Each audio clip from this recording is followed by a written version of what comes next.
دوستو، بہت دنوں کے بعد میں پھر سے آپ کے سامنے مغل سلطنت اور ان کے زوال کی داستان لے کر آیا ہوں۔ امید کہ آپ کو پسند آئے۔ ویسے تو اسکول میں ہم اور آپ نے مغل ہسٹری کو پڑھا یا سنا ہے۔ آج ایک بار آپ کے ذہن کو تازہ کرنے کی کوشش کروں گا، تو آئیے مغل سلطنت کو جاننے کی کوشش کریں گے۔ مغل ایک نمایاں خاندان تھا جس کا تعلق وسط ایشیا سے تھا۔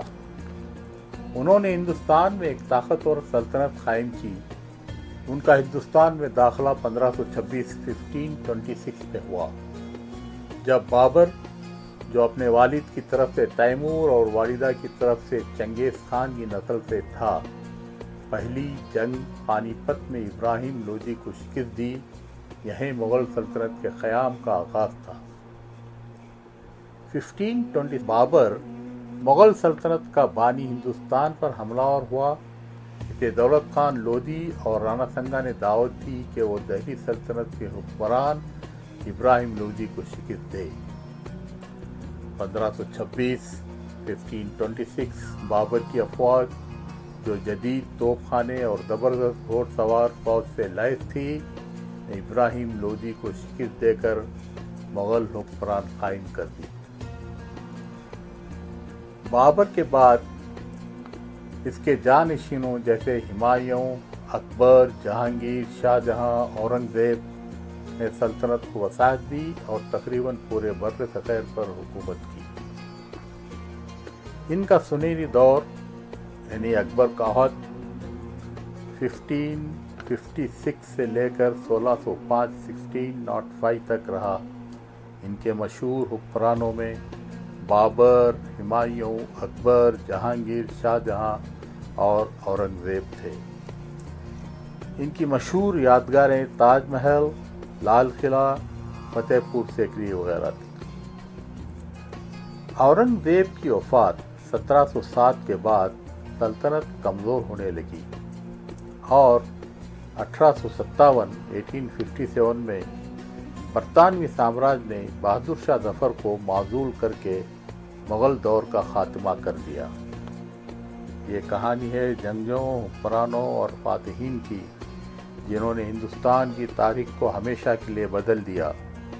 پانی پت کے میدانوں سے لے کر آگرہ کے شاہی محلات تک مغل 3 صدیوں تک بر صغیر کے حکمران رہے۔ لیکن وہ اقتدار میں کیسے آئے، ان کے زوال کس وجہ سے ہوئی، آئیے مغل سلطنت کی داستان دریافت کرتے ہیں۔ یہ سب 1526 میں شروع ہوا۔ ایک بہادر جنگجو بابر نے، جو چنگیز خان اور تیمور کا وارث تھا، ہندوستان پر نظر جمائی۔ محض 12,000 سپاہیوں کے ساتھ اس نے طاقتور لودھی سلطنت کا سامنا کیا اور سب توقعات کے برعکس وہ جیت گیا۔ یوں مغل سلطنت کی بنیاد رکھی گئی۔ بابر کا بیٹا ہمایوں اتنا خوش نصیب قسمت والا نہیں تھا۔ اس نے سلطنت افغان حکمران شیر شاہ سوری کے ہاتھوں کھو دی۔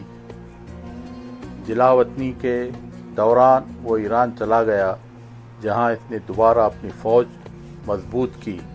سالوں بعد اس نے اپنا تخت واپس حاصل کیا، اور مگر قسمت نے اس کا ساتھ نہ دیا۔